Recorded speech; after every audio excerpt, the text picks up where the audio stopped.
खास थी क्योंकि इस बार एक अनोखी प्रतियोगिता होने जा रही है अमीर जेठानी पायल और गरीब देवरानी राधिका के बीच। इस बार की दिवाली की सजावट प्रतियोगिता मैं जीतूंगी। आखिर मेरे पास सबसे महंगी सजावट है। और तुम राधिका क्या करोगी? तुम्हारे पास तो कुछ भी नहीं है। दीदी, दिवाली केवल सजावट का त्योहार नहीं है, ये त्योहार दिल की पवित्रता और परिवार के प्यार का है। हम भी पूरी कोशिश करेंगे। इस साल गांव में एक प्रतियोगिता रखी गई थी। सबसे खूबसूरत घर की सजावट करने वाले को मिलेगा इनाम। पायल का पति अपने घर लौटा तो अपने घर की सजावट देखकर बहुत खुश हुआ। वो और भी बहुत सारे गिफ्ट, बहुत सारे सजावट के सामान लेकर आया था। उसने अपनी कार घर के बाहर पार्क की और अंदर चला गया। पायल, इस बार भी तुम्हारी जीत पक्की है। अरे इतने महंगे सजावट के सामान के सामने कौन टिक सकता है? इसमें भी कोई डाउट है क्या? इस दुनिया में सबसे बड़ी चीज पैसा होती है और पैसों से ही अच्छे अच्छे सजावट के सामान हमने खरीद लिए, जो राधिका पूरी जिंदगी में नहीं खरीद पाएगी। इसलिए कंपटीशन तो मैं ही जीतूंगी। ओह, ये लो, मैं और भी ढेर सारा सजावट का सामान लेकर आया हूँ। इसे भी लगा दो पूरे घर में। इसमें बहुत सारी लाइट्स, बहुत सारे चाइनीज दिए हैं। इन्हें तुम बाहर लगाओगी तो चाहे जितनी तेज हवा चले ये बूझेंगे नहीं। देखना, जजेस हमारे घर की सजावट देखकर हमें ही विनर घोषित कर देंगे। वो राधिका के घर की तरफ तो देखेंगे भी नहीं। अरे वाह, मुझे लगता है ये तुमने इंडिया के बाहर से मंगवाए हैं। यू आर राइट पायल, मैंने सारे प्रोडक्ट चीन, जापान और अमेरिका से ऑनलाइन मंगवाए हैं। अमन और उसकी बीवी सपने में भी इस तरह के प्रोडक्ट नहीं खरीद सकते। आपने बिल्कुल सही कहा। गरीब लोगों को इस कंपटीशन में उतरना ही नहीं चाहिए था। जानबूझ के सारे गांव के सामने अपनी बेइज्जती करवाएंगे और कुछ नहीं। दोस्तों, राजेश और अमन दोनों भाई थे, लेकिन दोनों में बचपन से ही कभी नहीं बनती थी। इसलिए माँ बाप ने अपने जीते जी उन दोनों का बंटवारा कर दिया था। लेकिन धोखे से राजेश ने अपनी पत्नी के साथ मिलकर अमन की सारी प्रॉपर्टी हड़प ली थी। अमन बेचारा गरीब था। उसने अपनी मनपसंद गरीब लड़की से ही शादी की थी, इसलिए उसने खुद मेहनत करके ही अपना घर बनवाया था। एक तरफ तो राजेश अपनी पत्नी के साथ उस कंपटीशन में जीत की खुशी पहले से ही मना रहा था, वहीं दूसरी तरफ अमन अपनी पत्नी राधिका से भी इस बारे में बात कर रहा था। राधिका, हमारे पास पैसे तो नहीं है, पर दिल से कोशिश करेंगे। पुराने दिए, कुछ हाथ से बनाए सजावट और भगवान की कृपा से हम भी कुछ अच्छा कर सकते हैं। हाँ अमन, सच्चाई और मेहनत से बढ़कर कुछ नहीं होता। हम भी हार नहीं मानेंगे। तो फिर चलो राधिका, जो भी हमारे पास पुराना टूटा फूटा सामान पड़ा है उससे ही हम अपने घर की सजावट कर देते हैं। माँ लक्ष्मी को इस बात से फर्क नहीं पड़ता कि किसने ज्यादा खर्च किया है। वैसे बात तो आपने सही कही। माँ लक्ष्मी को इस बात से फर्क नहीं पड़ता कि घर की सजावट में या फिर उनकी पूजा करने में किसने कितना ज्यादा खर्च किया है। लेकिन जो जजेस आने वाले हैं उन्हें तो फर्क पड़ता ही होगा। वो तो यही देखेंगे ना कि किसने कितना ज्यादा खर्च किया है और किसकी सजावट सबसे ज्यादा बेहतर है। पायल दीदी ने तो बहुत महंगे महंगे सामान खरीदकर सजावट की है। मुझे लगता है हम लोग हार जाएंगे। राधिका, अगर ये कंपटीशन हार जाएंगे तो हम लोग भीख नहीं मांगने लगेंगे। ये कंपटीशन तो त्योहार में रौनक लाने के लिए रखा गया है गांव में। हमने तो सिर्फ इसलिए पार्टिसिपेट किया ताकि पूरे गांव वालों को लगे कि सिर्फ वही कंपटीशन में पार्टिसिपेट नहीं कर सकते जिनके पास पैसा होता है या जो अमीर होते हैं, बल्कि पार्टिसिपेट तो हर कोई कर सकता है। यही जोश और जुनून जगाने के लिए हमने इस कंपटीशन में पार्टिसिपेट किया है। फिर चाहे हम ये कंपटीशन हार ही क्यों ना जाए, कम से कम एक सबक तो मिलेगा गांव वालों को। अब जल्दी से चलो, सजावट शुरू करते हैं। आपकी बातें सुनकर तो मेरे अंदर भी कॉन्फिडेंस आ गया है। चलिए हम दोनों मिलकर अपने घर को सजाते हैं, फिर देखते हैं कंपटीशन वाले दिन क्या होता है। अमन और राधिका ने मिलकर अपने घर को सजाना शुरू कर दिया।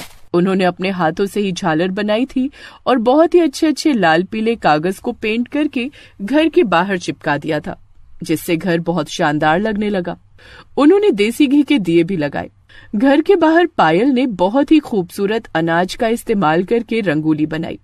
अरे राधिका, तुम्हारे हाथों में तो जादू है। कितनी प्यारी रंगोली बनाई है तुमने, और अपने घर की पूरी सजावट भी कितनी खूबसूरत लग रही है। ऐसा लग ही नहीं रहा है कि हमने बिना ज्यादा पैसे खर्च किए ही अपने घर को सजाया है। कोई भी काम सच्चे दिल से और प्रेम से किया जाता है तो वो खूबसूरत ही होता है। तभी गांव के कुछ लोग वहां से गुजर रहे थे। उन्होंने राधिका के घर की सजावट देखी तो वे राधिका के घर की सजावट की तारीफ करने से खुद को रोक नहीं पाए। अरे, राधिका का घर तो बहुत प्यारा लग रहा है। उसने तो पुराने सामान से भी इतनी सुंदर सजावट की है। हाँ, सच्चाई और मेहनत से किया गया काम हमेशा अलग दिखता है। पायल राधिका के घर की सजावट देख रही थी। उसने देख लिया कि गांव वाले उसके घर की तारीफ नहीं कर रहे हैं बल्कि राधिका के घर की तारीफ कर रहे हैं। इस बात से पायल के अंदर खलबली मचना शुरू हो गई।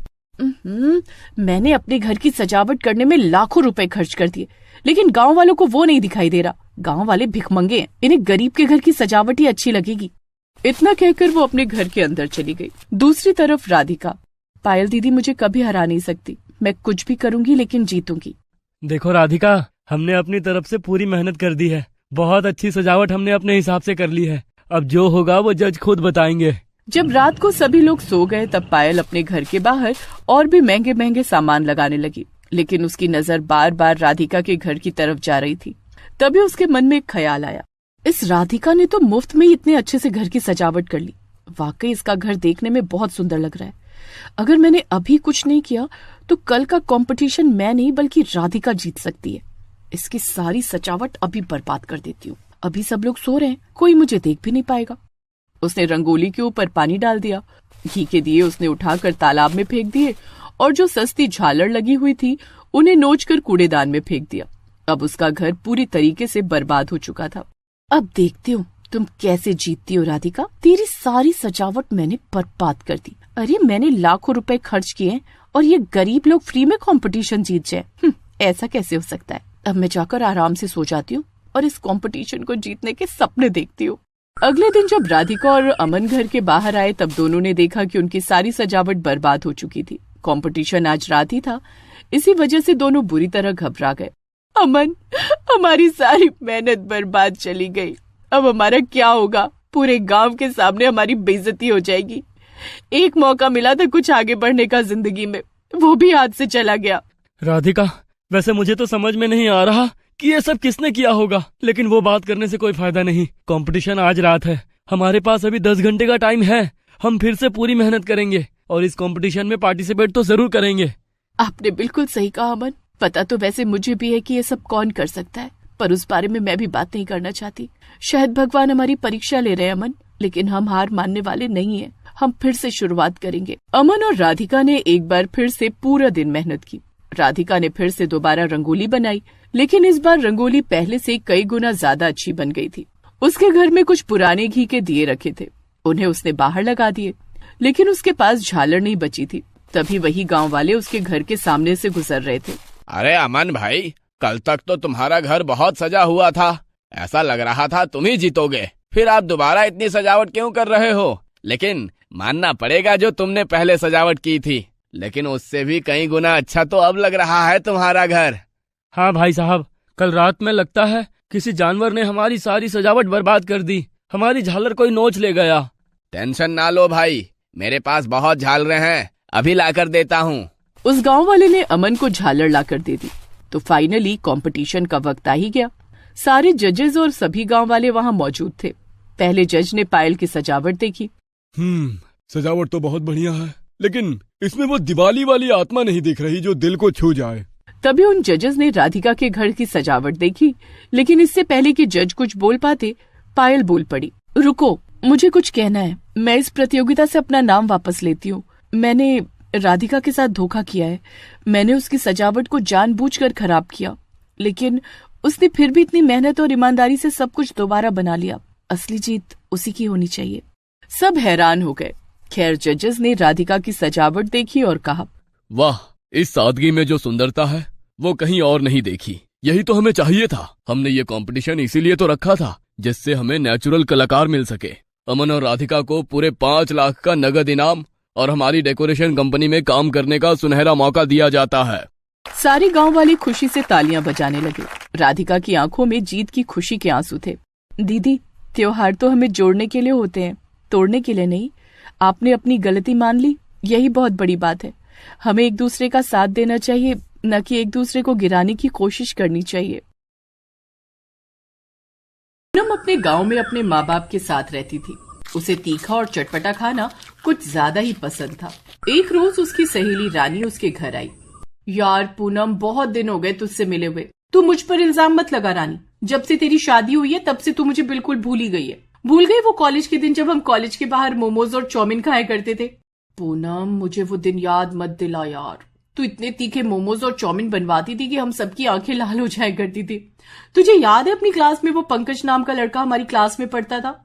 हाँ, मुझे अच्छी तरह याद है। एक बार मैंने उसे लाल मिर्च की आइसक्रीम खिला दी थी जिससे उसके कान से धुआं निकलने लगा था।